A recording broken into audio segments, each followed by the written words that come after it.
ماہ محرم الحرام کے مقدس موقع پر آج ہم دل بندے فاطمہ جگر پار علی نوات رسول حضور سرکار امام علی مقام شہید کربلا رضی اللہ تعالی عنہ کی بارگاہ قدسی مآب میں خراج عقیدت پیش کرنے کی سعادت حاصل کر رہے ہیں، جن کی بارگاہ قدسی مآب میں نہ جانے کتنے نیازمندان صادق العقیدت کی بے پناہ تعداد خراج عقیدت پیش کرتی ہے اور صبح قیامت تک پیش کرتی رہے گی۔ نہ جانے کتنی پاک روحیں جو بارگاہ حسینی میں سلام محبت پیش کر رہی ہیں اور صبح قیامت تک سلام محبت پیش کرتی رہیں گی۔ وہ حسین جو صرف ایک شخصیت کا نام نہیں بلکہ ایک مقصد حیات کا نام ہے۔ عکس جمیل مصطفیٰ کا نام حسین ہے، مظہر جمال مصطفیٰ کا نام حسین ہے، مظہر کمال مصطفیٰ کا نام حسین ہے، پیغام حق اور صداقت کا نام حسین ہے، ضابطۂ حیات کا نام حسین ہے، مظہر سیرت مصطفیٰ کا نام حسین ہے، دل بندے فاطمہ جگر پار علی اور شہزادہ کونین کا نام حسین ہے، آبرو اسلام کا نام حسین ہے، دین و عطا کے دولہ کا نام حسین ہے، کربلا کے دولہ کا نام حسین ہے، درس مساوات اور رکن وفا کے حسی تر کردار کا نام حسین ہے، حق و صداقت صبر و رضا کے پیکر کا نام حسین ہے، فرزند رسول کا نام حسین ہے، فاطمہ کے پھول کا نام حسین ہے، جگر پار رسول کا نام حسین ہے، نور عین رسول کا نام بھی حسین ہے، گلشن شجاعت کے پھول کا نام حسین ہے، بنائے دین و ملت کا نام حسین ہے، رہبر دین خدا کا نام حسین ہے، حسین شاہ بھی ہیں اور شاہوں کے شاہ بھی ہیں، حسین دین بھی ہیں اور بنائے دین بھی ہیں، وہ حسین جو قوت بازو حیدر کرار ہے، وہ حسین جو حسن وفا کا حسی تر کردار ہے، وہ حسین جو درس مساوات کا لمبردار اور مملکت حق و صداقت کا تاجدار ہے، وہ حسین جو مطلع انوار ہے اور ماہ نبوت کا سوار ہے، وہ حسین جو مینار نور ہے اور پیکر استقلال ہے، جو مجسمہ استقامت ہے، جن کا عشق بھی بے مثال ہے، حسن بھی بے مثال ہے، جن کا ایثار بھی بے مثال ہے،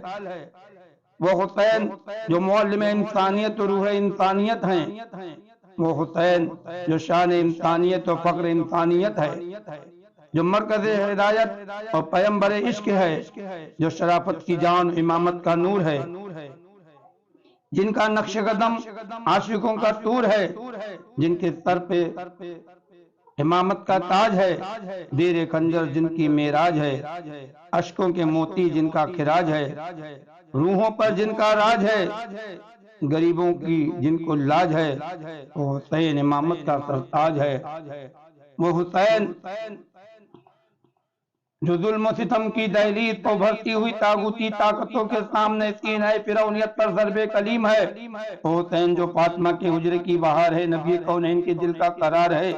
وہ حسین جو نور نگاہ علی ہے، نازش علی رسول ہے، وہ حسین جو حسن یار کا متوالا ہے اور شمع اسلام کا پروانہ ہے، وہ حسین جو حدود اسلامیہ کا رکھوالا اور شریعت اسلامیہ کا محافظ ہے، وہ حسین جن کے کاشان اقدس سے آفتاب اسلام طلوع ہوا، وہ حسین جن کے حجر سے ماہتاب دین چمکا، وہ حسین جن کے در اقدس سے شرافت و سخاوت شریعت و ہدایت کا چشمہ پھوٹا، وہ حسین جن کے مسلط نور قرآن سے آبھار ہوا، وہ حسین فرشتوں نے جن کے در کی دربانی کی، حوروں نے جن کی شان اقدس میں قصیدے پڑھے، وہ حسین جو محراب و منبر کا وارث ہے، دین و شریعت کا پاسباں ہے، وہ حسین جو حق و صداقت کا لمبردار ہے، عدالت و امامت کا پیشوا ہے، وہ حسین جو فقر درویشی کی بنیاد اور خلافت اسلامیہ کا محافظ ہے، جن کی تبلیغ دین اسلام ہے، جن کی نگہبانی قرآن و حدیث اور شریعت اسلامیہ ہے، جن کی حفاظت حق و صداقت ہے،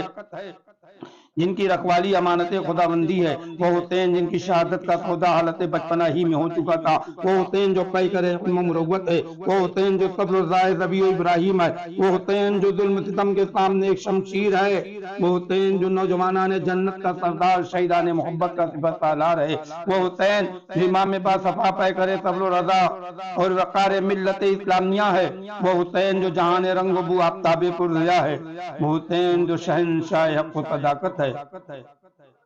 وہ حسین جو شہید دستے کربلا و مومنوں کے دلوں کا قرار ہے، وہ حسین جن کے لیے حسنی اپنا بچہ لے کر بارگاہ رسالت مآب صلی اللہ علیہ وسلم میں حاضر ہوئی، وہ حسنین کریمین جن کی تختی کا فیصلہ من جانب اللہ ہوا، وہ حسنین کریمین جن کے لیے عید کے دن سید الملائکہ سیدنا جبریل امین علیہ السلام جنتی جوڑا لے کر آئے، وہ حسین جن کے لیے نبی کونین صلی اللہ علیہ وسلم نے سجدے میں طول کیا تاکہ میرا بیٹا حسین پشت اثر سے اتر آئے تب میں سجدے سے سر اٹھاؤں۔ تو جب حسین ابن علی نانا جان کی پشت اثر سے اترے تب رسول کائنات صلی اللہ علیہ وسلم نے اپنے مقدس سر کو سجدے سے اٹھایا۔ اب ایسی حالت میں حسین ابن علی کو آپ کیا کہیں گے؟ دنیا کہو گے یا دین؟ جواب بہت سمجھ کے دینا، نہ سمجھ میں آئے تو نہ دینا، اس لیے جو بولو گے وہی بھرو گے۔ اب ایسی حالت میں حسین ابن علی کو اگر کوئی دنیا کہے گا تو نبی کون رحمت عالم سرور کائنات صلی اللہ علیہ وسلم کی مقدس نماز پر اعتراض ہو جائے گا کہ رسول دو جہاں صلی اللہ علیہ وسلم نے نماز میں دنیا کی رعایت کی، دنیا کے خیال میں سجدے کو لمبا کیا، وہ نماز جس کے بارے میں نبی کونین صلی اللہ علیہ وسلم نے ارشاد فرمایا الصلاۃ معراج المؤمنین، نماز مومنین کے لیے معراج ہے، وہ نماز جو خدا کے تصور میں ڈوب کر پڑھی جاتی ہے، وہ نماز جو صرف خدا کے لیے پڑھی جاتی ہے، وہ نماز جو مولا کے لیے پڑھی جاتی ہے، وہ نماز جو صرف رب کے لیے پڑھی جاتی ہے، وہ نماز جس میں غیر خدا کا تصور نہیں ہوتا، وہ نماز جو فنا باللہ ہو کر پڑھی جاتی ہے، وہ نماز جو باقی باللہ ہو کر پڑھی جاتی ہے، وہ نماز جو رب کے تصور میں ڈوب کر پڑھی جاتی ہے، وہ نماز جس میں اپنے وجود کو فراموش کر دیا جائے، وہ نماز جو بندے کو معبود سے ملا دے، وہ نماز جو سارے حجابات اٹھا دے، وہ نماز جو سارے پردے مٹا دے، وہ نماز جو کفارہ سیئات ہے، وہ نماز جو بے حیائیوں اور بے شرمیوں سے بچاتی ہے، وہ نماز جو برائیوں سے روکتی ہے، وہ نماز جو پریشانیوں سے نجات دلاتی ہے، وہ نماز جو بندہ کو بندہ نواز سے قریب کرتی ہے، وہ نماز جس میں غیر خدا کا تصور نہیں، وہ نماز جو شیطان و نفس کے مقابلہ میں ہتھیار ہے، وہ نماز جو کل طرح سے پار ہونے کے لیے پروان راہداری ہے، وہ نماز جو نبی کونین صلی اللہ علیہ وسلم کے مقدس آنکھوں کی ٹھنڈک اور دین کا ستون ہے، وہ نماز جو مومن کی معراج و دلوں کا سرور ہے، وہ نماز جو قوت و مساوات کا درس حیات ہے، ایسی مقدس نماز جس کو نبی کونین صلی اللہ علیہ وسلم مومنین کے لیے معراج سے من جانب اللہ ایک انمول تحفہ لے کر آئے، اسی نماز کی فریضہ تکمیل کی ادائیگی میں آقا کائنات صلی اللہ علیہ وسلم نے بحالت سجدہ اپنے نواسے حسین کے لیے سجدے میں طول کیا۔ پھر میں ایک بار کہوں گا اور پوچھوں گا، اے مسلمانوں، میرے آقا حسین ابن علی کو آپ کیا کہیں گے؟ دنیا کہو گے یا دین؟ اگر حسین ابن علی کو کسی نے دنیا کہا تو تاجدار کائنات صلی اللہ علیہ وسلم کی نماز پر اعتراض ہو جائے گا۔ اس طرح سے حضور سرور کائنات صلی اللہ علیہ وسلم کی نماز پر اعتراض کر کے کوئی کلمہ صداقت پڑھ کر بھی صاحب امام نہیں ہو سکتا۔ اب مجھ سے سوال کرو گے کہ محمد معتصم باللہ قادری تم حسین ابن علی کو کیا کہو گے؟ کوئی مسلمانوں میں وہی کہوں گا جو میرے خواجہ ہندل ولی نے کہا ہے، جو اقلیم روحانیت کے تاجدار نے کہا ہے، جو بزم اولیاء کے سردار شمس عارفہ شیخ المشائخ نے کہا ہے، جو حضور خواجہ معین الدین چشتی اجمیری سنجری اپنی حسینی نے کہا ہے، میں وہی کہوں گا جو ہندل ولی کی حق تناز حق و ذبا نے کہا ہے۔ کیا کہا؟ سنو ہندل ولی نے، سلطان الہند نے کیا کہا ہے؟ سرکار شہید کربلا دل بند فاطمہ جگر پارے علی شہزادے کونین نواقع رسول کو سلطان الہند الولی نے کیا کہا ہے، اقلیمی روحانیت کے تاجدار نے کیا کہا؟ تو سنو، ہند الولی کہتے ہیں حسین کون ہے؟ سنو، دین ات حسین، دین پنا ات حسین، ہمارا حسین دین ہے اور دین کو بچانے والا ہے۔ اس سے پتہ چلا کہ میدان کربلا میں حسین ابن علی کا قتل کسی ایک فرد مومن کا قتل نہیں ہے، بلکہ حسین کا قتل پیغام حق کا قتل ہے، حسین کا قتل دین حق کا قتل ہے۔ تو یاد رکھنا، دین حق کا قتل اور پیغام حق کے قتل کی قاتل کی بخشش نہیں ہو سکتی۔ اب میں یہاں پر کہوں گا، یزید کے حامیوں، اگر تمہارے قلم میں زور ہے تو لکھ دو حسین ابن علی ہار گئے، اگر تمہارے انداز تکلم میں زور ہے تو کہہ دو حسین ابن علی ہار گئے، اگر تمہاری گفتگو میں طاقت ہے تو بولو حسین ابن علی ہار گئے۔ تو سنو، تم کبھی بھی نہ لکھ سکتے ہو نہ بول سکتے ہو حسین ابن علی ہار گئے۔ خدا کا شکر ہے میرے قلم میں اللہ رب العزت نے زور دیا ہے، میرے انداز تکلم میں بھی رب کائنات نے قوت دی ہے، اس لیے میں نے لکھا بھی ہے اور میں کہتا بھی ہوں، بولتا بھی ہوں۔ یزید پلید اپنے جنگ کے مقصد میں ہار گیا، شکست خوردہ ہو گیا، یزید پلید مر گیا، وہ اصل جہنم ہو گیا، اس کے نظریات مر گئے، اس کے سوچ و بچار مر گئے، اس کا تخصص مر گیا۔ حسین ابن علی کے قاتلوں کا وجود اس دنیا سے ختم ہو گیا، ان کی نسلیں نیست و نابود ہو گئیں، منقطع نسل ہو گئیں۔ قاتل حسین کی نسل کا ایک انسان بھی عالم وجود میں نہیں بچا، سب کے سب کو دنیا ہی میں عذاب الہی کا سامنا کرنا پڑا، ابھی آخرت کا عذاب جہنم باقی ہے۔ عزیزان ملت اسلامیہ، تاریخ شاہد ہے کہ حسین ابن علی نے میدان کربلا میں پیغام حق کا جو اعلان کیا اور کہا کہ کسی بھی دور کا یزید میرے نانا جان کے اصولوں کو پائمال نہیں کر سکتا،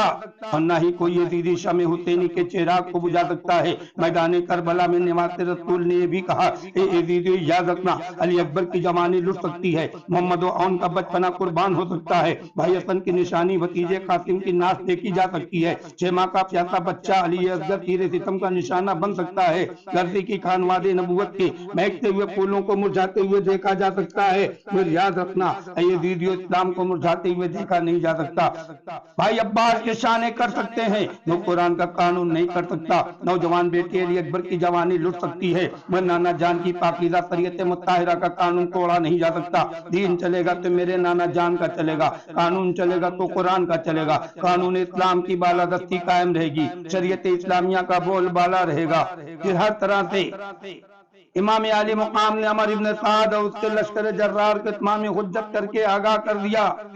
یہ لوگوں میں کون ہوں، میرا نانا جان کون ہے، میرے والدین کریمین کون ہیں، تاکہ بروز حشر نہ کہنا حسین ابن علی نے ہمیں دین اسلام کی صداقت سے آگاہ نہیں کیا تھا، پیغام حق کی دعوت حق نہیں دی تھی، ورنہ ہم حسین ابن علی کے حامی و مددگار ہو جاتے، دین حق کے نام پر جان و مالوں کی قربانی کر دیتے۔ امام علی مقام نے یزیدیوں کے سامنے بار بار اتمام حجت کے طور پر قانون اسلام کو اجاگر کیا، خانواد نبوت کے مہکتے ہوئے پھولوں کی عظمتوں سے آشنا کیا، تاکہ ان کا کارنامہ حیات حسین اعظم کے مقدس خون سے داغدار نہ ہو سکے، اور صبح قیامت تک دنیا ان یزیدیوں پر لعنت نہ کر سکے، اور کاروان اہل بیت نبوت کو قتل و غارت کر کے اپنا ٹھکانہ جہنم نہ بنا سکے۔ حضرات محترم، اس سخی ابن سخی کی سخاوت کا وہ بہتا ہوا سمندر ہے، اتنے مصائب و آلام میں گر کر بھی اپنے جان لیوا دشمنوں کی بھلائی کی دعوت دے رہے ہیں، مصائب و آلام کی گھنگھور گھٹا میں پڑ کر بھی اپنے جانی دشمنوں کی بھلائی چاہتے ہیں، اور خطوط بھیجنے والوں کے ناموں کو بتا رہے ہیں، خطوط کے مضمون کو بھی بتا رہے ہیں، مگر یاد رکھنا یزیدیوں کا دل اتنا سخت، اتنا سیاہ، اتنا کالا اور اندھا ہو چکا تھا، ان یزیدیوں نے دین اسلام پر دولت دنیا کو ترجیح دے دیا، اور امام علی مقام کے سامنے ظلم و تشدد کی انتہا کر دی، اور کاروان اہل بیت اطہار پر پانی بند کر دیا۔ تو ایسے وقت حسین ابن علی نے صبر کی انتہا کر دی اور یزیدیوں کو بتا دیا، حسین کبھی بھی ظلم و ستم کی دہلیز پر سر ٹیک نہیں سکتا، یہ سر جھکے گا تو صرف خدائے وحدہ لا شریک کی بارگاہ بے نیاز میں جھکے گا۔ آخر میں قانون اسلام کی حفاظت کے لیے بحالت سجدہ جام شہادت پی کر پرچم اسلام کو بلند کر کے مسلمانوں کو ورثے میں سجدہ عطا فرما دیا۔ قتل حسین قتل میں مرگ یزید ہے، اسلام زندہ ہوتا ہے ہر کربلا کے بعد۔ وآخر دعوانا الحمدللہ رب العالمین۔